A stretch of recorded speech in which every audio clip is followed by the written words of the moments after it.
Et si je vous disais que l'avenir de millions de jeunes en Afrique de l'Ouest peut basculer en quelques heures seulement? De la peur, des fuites des talents. Oui, ce que je vais vous révéler aujourd'hui est alarmant, mais nécessaire. Qu'un seul incident militaire, une seule tension politique peut provoquer une vague de chômage. Parce que l'Afrique de l'Ouest traverse en ce moment l'une des périodes les plus instables de son histoire récente. Et ce que cela implique pour les jeunes diplômés, les étudiants, les demandeurs d'emploi et même pour la diaspora. Personne ne vous l'explique vraiment. Alors aujourd'hui, on va tout décortiquer. Et vous allez voir que malgré ce chaos, il existe aussi des opportunités extraordinaires pour ceux qui savent s'adapter. Bienvenue sur Start RH. Je suis Marie-Christelle.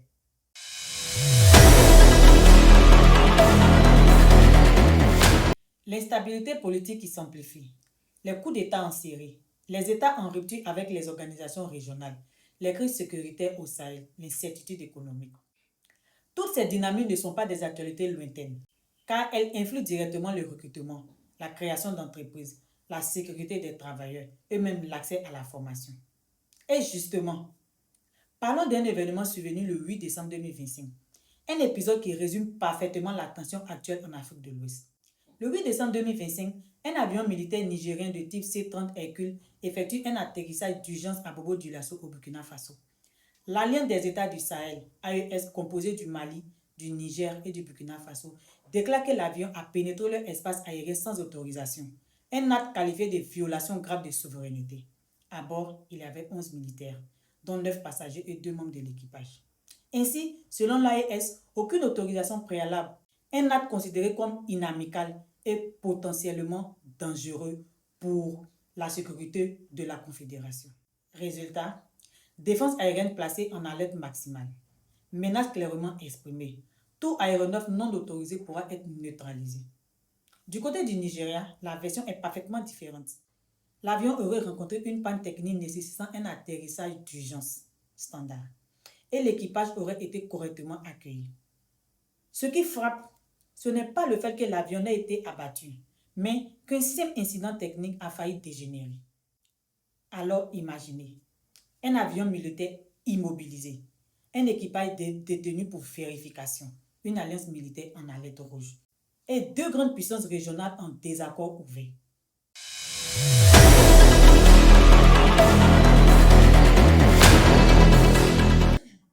Cet incident n'est pas isolé. Il s'inscrit dans un contexte où l'AES est retirée de la CEDEAO. Le Nigeria a récemment contrecarré un coup d'État au Bénin. Les États se méfient les uns des autres. La région est secouée par plusieurs coups d'État. Les groupes armés intensifient leurs attaques. Les écoles ferment par milliers. Les jeunes fuient les zones rurales pour survivre. Les entreprises perdent des milliards à cause de l'insécurité. Ce climat est explosif. Et ce climat, devinez quoi? C'est la jeunesse qui le paie. C'est l'employabilité qui s'effondre. Ce sont les rêves qui s'arrêtent. Lorsqu'un pays entre en crise politique, les études montrent que le chômage des jeunes augmente de 8 à 15% les mois qui suivent. Les entreprises réduisent leur recrutement jusqu'à 40% en période d'incertitude. Les investissements étrangers chutent de 25 à 60% selon la gravité des tensions. Les programmes de formation et d'insertion professionnelle sont gelés ou annulés. Et cela crée un cercle vicieux. Moins de stabilité équivaut à moins de croissance. Moins de croissance équivaut à moins d'emplois. Moins d'emplois équivaut à migration forcée. Plus de frustration, plus de risques sociaux.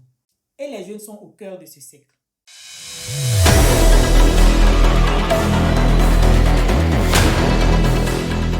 Dans cette partie, je vais vous raconter l'histoire de 2 jeunes entrepreneurs. L'un pour qui l'insécurité a tout gâché et l'autre qui a pu se démarquer malgré l'insécurité. Prenons l'exemple de Karim, un jeune entrepreneur de 27 ans basé au Burkina Faso. Il avait lancé une petite structure de logistique agricole. Son activité était en pleine expansion. Jusqu'au jour où un convoi de ses livreurs a été braqué. Puis un second. Puis 2 de ses clients ont quitté la région. En 6 mois, son chiffre d'affaires a été réduit de moins 60%, l'obligeant ainsi à licencier 3 de ses employés. Ses investisseurs se sont retirés, mettant ainsi son entreprise en pause. Voilà comment une crise sécuritaire nationale détruit un rêve individuel. Mais il y a aussi l'autre visage, celui des jeunes qui résistent, qui s'adaptent plus vite que la crise elle-même, comme Mariam du Niger. Elle a investi dans les compétences digitales, le e-commerce et la formation en ligne. Aujourd'hui, elle vend dans 4 pays. 80% de ses revenus viennent d'Internet. Aucun conflit ne peut bloquer son business. Son entreprise continue de croître de 20% par mois. Pourquoi elle réussit? Parce qu'elle a compris la règle d'or. Dans un monde instable, les compétences qui résistent aux crises sont des compétences qui vous protègent.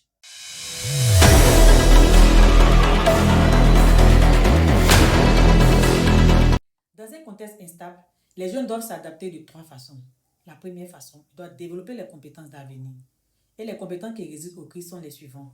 La tech digitale, la cybersécurité, le marketing digital, l'agriculture intelligente, la gestion des projets, la sécurité logistique et l'énergie renouvelable. La deuxième façon, ils doivent se former rapidement et à moindre coût. Parce que la formation en ligne ne ferme pas pendant les crises.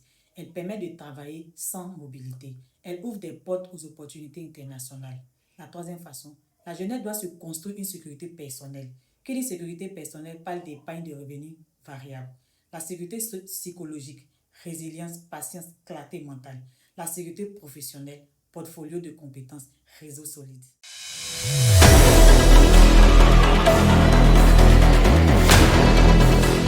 Ce qui arrive en Afrique de l'Ouest n'est pas seulement une crise politique, c'est un test.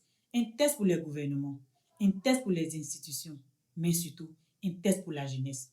Nous sommes la génération qui peut transformer ce chaos en opportunité. Mais pour cela, il faut être prêt, il faut être formé, il faut être stratégique, il faut être soudé. Si vous êtes jeune diplômé, étudiant, travailleur en reconversion, entrepreneur ou même membre de la diaspora, ne traversez pas cette période seule. Rejoignez la communauté Start RH, la communauté qui vous aide à renforcer vos compétences, comprendre le marché, rester motivé malgré les crises, trouver des opportunités. Et à cet effet, la communauté Start RH va initier une formation de vente en ligne grâce au Business Manager de Facebook pour diversifier nos sources de revenus.